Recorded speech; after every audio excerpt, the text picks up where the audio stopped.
Hello friends, this is Pradeep and welcome back to healing सीको। And जैसा कि आप थंबनेल में देख रहे हैं, आज हम बात करेंगे कि अपनी ऑर्गेनाइजेशन में जीरो कस्टमर कंप्लेंट कैसे अचीव करें। सो फ्रेंड्स, कस्टमर कंप्लेंट एक बहुत बड़ा पेन एरिया है किसी भी ऑर्गेनाइजेशन के लिए। एंड किसी भी ऑर्गेनाइजेशन की ग्रोथ इसी बात पर डिपेंड करती है कि वो ऑर्गेनाइजेशन अपने कस्टमर को अपनी प्रोडक्ट या सर्विस से कितना सेटिस्फाइड कर पा रहा है। एंड जितना आपका कस्टमर आपसे खुश है, उतना ही ज़्यादा आप कस्टमर से बिजनेस रिसीव करते हो। एंड जितना आप ज़्यादा कस्टमर से बिजनेस रिसीव करते हो, उतना ही आप आगे ग्रोथ करते हो। तो फ्रेंड्स, आज के मेन टॉपिक में आगे बढ़ने से पहले अगर हम बात करें कस्टमर कंप्लेंट की, तो कस्टमर कंप्लेंट को सिंपली अगर डिफाइन करना हो तो हम कह सकते हैं कि हमारा जो प्रोडक्ट और सर्विस है, जो कस्टमर को हम डिलीवर कर रहे हैं, उसके रिस्पेक्ट में अगर कस्टमर डिसएग्रीमेंट शो कर रहा है, असहमति दिखा रहा है, it's mean customer directly complain show कर रहा है हमारे प्रोडक्ट या सर्विस के रिस्पेक्ट में। एंड जब हम बात करते हैं डिसएग्रीमेंट, मीन्स हमारा जो प्रोडक्ट और सर्विस है वो डिसएग्री अगर कस्टमर कर रहा है, तो उसका सिंपल मीनिंग है कि वो कस्टमर के स्टैंडर्ड को मीट नहीं कर रहा है। यानी कि कस्टमर जैसा प्रोडक्ट और सर्विस हमसे चाह रहा है, हम वैसा उसको डिलीवर नहीं कर पा रहे हैं। एंड डिसएग्रीमेंट की जब हम बात करते हैं तो वो तीन तरीके से हो सकता है। आइदर हमारा जो प्रोडक्ट है वो एस्थेटिक ओके नहीं है, या फिर उसमें फिटमेंट का इश्यू है, या फिर वो फंक्शनली कस्टमर के स्टैंडर्ड को मीट नहीं कर रहा है। सो ये तीन इंपॉर्टेंट पैरामीटर्स हैं जो कि एज पर स्टैंडर्ड ना होने की वजह से कस्टमर हमारे प्रोडक्ट या सर्विस के प्रति असहमति दिखा सकता है। तो फ्रेंड्स, आगे अगर हम बात करें किसी भी कस्टमर कंप्लेन का मुख्य कारण क्या हो सकता है, तो फ्रेंड, कस्टमर कंप्लेन मीन हमारा जो प्रोडक्ट या सर्विस है वो डिफेक्टिव है। अगर हमारे ऑर्गेनाइजेशन में डिफेक्ट जनरेट होगा तो उसके चांसेस हैं कि वो स्किप होके कस्टमर एंड तक जाएगा। और अगर हमारे प्रोडक्ट और सर्विस में कोई भी डिफेक्ट ही जनरेट नहीं होगा तो चांसेस ही नहीं है कि कस्टमर किसी भी प्रकार की कंप्लेन करे। तो किसी भी ऑर्गेनाइजेशन में अगर हम बात करें तो तीन मेन एरियाज होते हैं, इनपुट, प्रोसेस एंड आउटपुट। सो इन तीनों एरियाज में अगर कहीं पर भी हम लैग कर रहे हैं किसी भी स्टैंडर्ड रिक्वायरमेंट को, तो यहाँ पर डिफेक्ट जनरेट होगा ही होगा। एंड अगर हमारी इनपुट या प्रोसेस या आउटपुट में कहीं डिफेक्ट जनरेट हो रहा है या डिफेक्ट रिसीव हो रहा है, तो उसके चांसेस हैं कि वो हमारे ऑर्गेनाइजेशन से स्किप होकर कस्टमर एंड तक जाए एंड कस्टमर कंप्लेंट को जनरेट करे। सो फ्रेंड्स, एक ऑर्गेनाइजेशन में अपनी जो ओवरऑल इनपुट से लेकर आउटपुट तक की सभी प्रोसेस है, उन सभी प्रोसेस को अगर हम स्ट्रेंथन करते हैं, उन सभी प्रोसेस को हम स्टैंडर्डाइज करते हैं, उन सभी प्रोसेस को हम रोबोस्ट बनाते हैं, सो हम कह सकते हैं कि हम जीरो डिफेक्ट मैन्युफैक्चरिंग फ्लो को या जीरो डिफेक्ट अप्रोच है उसको हम अचीव कर सकते हैं। एंड अगर हम जीरो डिफेक्ट अचीव कर रहे हैं, सो हम कस्टमर कंप्लेंट को भी जीरो अचीव कर सकते हैं। सो हमारा जो मेन टॉपिक है कि अपने ऑर्गेनाइजेशन में हम कस्टमर कंप्लेंट को कैसे प्रिवेंट कर सकते हैं, तो उसके प्रिवेंशन प्लान को अगर हम समझने की कोशिश करें, तो जब भी हम किसी भी ऑर्गेनाइजेशन में कोई भी प्रोडक्ट या सर्विस को हम बना रहे हैं अपने कस्टमर के लिए, तो उसके लिए हमारे पास अपने ऑर्गेनाइजेशन में एक मिस्टेक प्रूफ या जीरो डिफेक्ट स्टैंडर्डाइज प्रोसेस होना चाहिए। एंड जैसे हमने शुरू में बात की कि हमारे जो फोर मेन रिसोर्सेज है, 4M, जिसमें कि हमारा क्या आता है, man, machine, method and material. So friends, ये हमारे चार इंपॉर्टेंट रिसोर्सेज हैं। एंड इन चार रिसोर्सेज में कोई भी एक भी रिसोर्स अगर अपना काम प्रॉपर नहीं कर रहा है, उसमें कोई भी डेविएशन है, तो वो डिफेक्ट को जनरेट करने का कारण हो सकता है। तो 4M को अपने ऑर्गेनाइजेशन में रोबोस्ट बनाने के लिए ट्रिपल ए मॉडल पे हम काम कर सकते। तो ये ट्रिपल ए मॉडल क्या है? ट्रिपल ए मॉडल मीन्स हमारे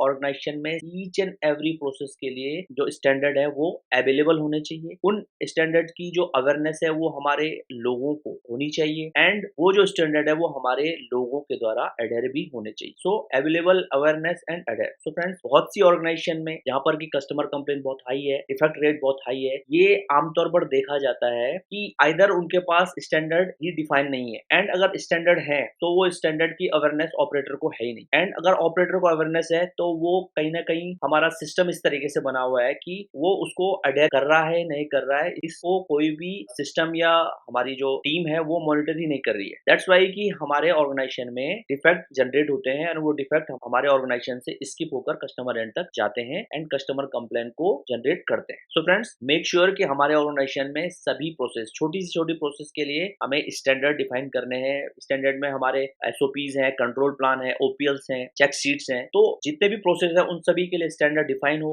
एंड वो स्टैंडर्ड हमारे वर्क प्लेस पर जहाँ पर की वो काम हो रहा है वहां पर वो अवेलेबल हो। वहां पर काम करने वाला जो ऑपरेटर है उसको उस स्टैंडर्ड की अवेयरनेस हो एंड वो उन स्टैंडर्ड को अपने काम में अडेयर कर रहा हो, सो दैट कि वो इंश्योर करे कि उसके वर्क प्लेस से कोई भी डिफेक्ट जनरेट ही ना हो। सेकंड, अगर हम देखने की कोशिश करें तो फ्रेंड्स एक ये भी बैड प्रैक्टिस ऑर्गेनाइजेशन में देखी जाती है कि हम स्टैंडर्ड बनाते हैं बट वो स्टैंडर्ड या हमारी जो भी प्रोसेस है वो हम वैलिडेट नहीं कर रहे हैं and time to time as per customer requirement या प्रोडक्ट में बदलाव के साथ साथ हम उनको अपग्रेड नहीं कर रहे हैं। तो हमारे जितने भी प्रोसेस है उनका टाइमली वैलिडेशन एंड उनका अपग्रेडेशन भी होता रहना चाहिए। थर्ड, अगर हम देखें तो अपने ऑर्गेनाइजेशन में हमें कोशिश करनी चाहिए कि जहां पर भी हम single piece production flow implement कर सकते हैं बैच फ्लो की जगह, तो वो हम इंप्लीमेंट करें, क्योंकि बैच फ्लो के कंपैरिजन में सिंगल पीस फ्लो में डिफेक्ट को हम प्रिवेंट कर सकते हैं, आइदर उसे डिटेक्ट कर सकते हैं। नेक्स्ट, अगर हम देखें तो TAR model, TAR means training, assessment and recognition. So friends, जो भी सक्सेसफुल ऑर्गेनाइजेशन है या उन ऑर्गेनाइजेशन में जहां पर की कस्टमर कंप्लेंट लगभग जीरो है या फिर डिफेक्ट का रेट बहुत कम है, वहां पर जो मैन पावर है उसके ऊपर ज्यादा फोकस किया जाता है। जो एम्प्लॉइज हैं उनके टाइम टू टाइम ट्रेनिंग्स है, उनके असेसमेंट है एंड साथ में उनके अच्छे काम के लिए उनका रिकॉग्निशन है। तो इस पे फोकस किया जाता है, क्योंकि हमारा जो ऑपरेटर है वो जितना स्किल्ड होगा, वो जितना रिस्पॉन्सिबल होगा, वो जितना ऑनरशिप लेगा और उसको जितना हम वैल्यू देंगे, उसकी केयर करेंगे, उतनी अच्छी हमारी प्रोडक्ट या सर्विस हम कस्टमर को डिलीवर कर पाए। नेक्स्ट, अगर हम देखें तो हमारी प्रोसेस में जहां पर भी हम डिफेक्ट को रोकने के लिए, एरर को रोकने के लिए पोको का इम्प्लीमेंट कर सकते हैं, लो कॉस्ट ऑटोमेशन कर सकते हैं, तो वो हमें इनिशिएट करना चाहिए सो दैट कि मैन पावर की डिपेंडेंसी खत्म हो। हमारा जो होल ऑर्गेनाइजेशन है, हमारा जो होल प्रोसेस है, वो जितना ज्यादा ऑटोमेट होगा, उतना ज्यादा उसमें मैन डिपेंडेंसी कम होगी, उतना ही ज्यादा डिफेक्ट बनने के चांसेस कम होंगे। एंड सभी सक्सेसफुल ऑर्गेनाइजेशन भी सिस्टम ओरिएंटेड प्रोसेस को ज्यादा महत्व देती है compare to man oriented process. आगे अगर हम बात करें तो उन ऑर्गेनाइजेशन में जहां पर की कस्टमर कंप्लेंट या डिफेक्ट ज्यादा होती हैं, वहां पर मशीन की प्रॉपर मेंटेनेंस ना होना, उसकी टेक केयर ना करना भी एक बहुत बड़ा रीजन होता है। तो अपनी प्रोसेस में डिफेक्ट जनरेशन को रोकने के लिए,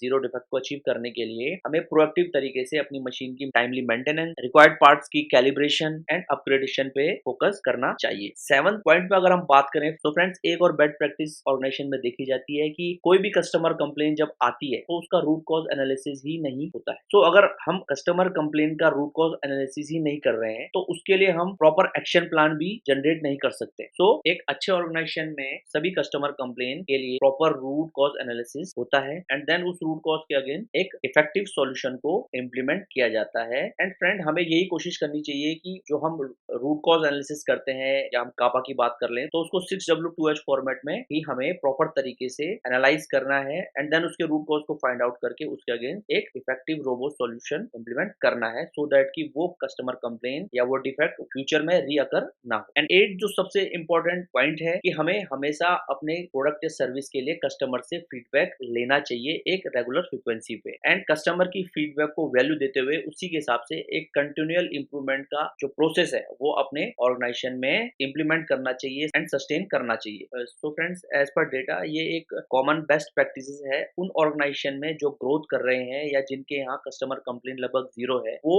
अपने कस्टमर वॉइस को बहुत ज्यादा वैल्यू देते हैं, कस्टमर के साथ वो बहुत ज्यादा इंटरेक्ट करते हैं एंड कस्टमर फीडबैक की फिजिबिलिटी को चेक करके उसके अकॉर्डिंग वो कंटिन्यूअसली अपने प्रोडक्ट सर्विस में इंप्रूवमेंट करने के लिए फोकस करते रहते हैं। दैट्स वाई कि ऐसे ऑर्गेनाइजेशन में कस्टमर सेटिस्फेक्शन है वो बहुत हाई होता है, क्योंकि वो कस्टमर के नजदीक रहकर कस्टमर की वॉइस को फोकस करते हैं, उसके फीडबैक को अपने प्रोडक्ट या सर्विस में इम्प्लीमेंट करके उसे और बेहतर बनाते हैं सो दैट कि कस्टमर की जो एग्जैक्ट रिक्वायरमेंट है एज पर स्टैंडर्ड वो उसे मीट कर सके। तो फ्रेंड्स, आई होप ये 8 इंपॉर्टेंट जो पॉइंट्स कस्टमर कंप्लेन को प्रिवेंट करने के लिए हमने आपके साथ शेयर किए हैं, ये आपके लिए काफी हेल्पफुल होंगे।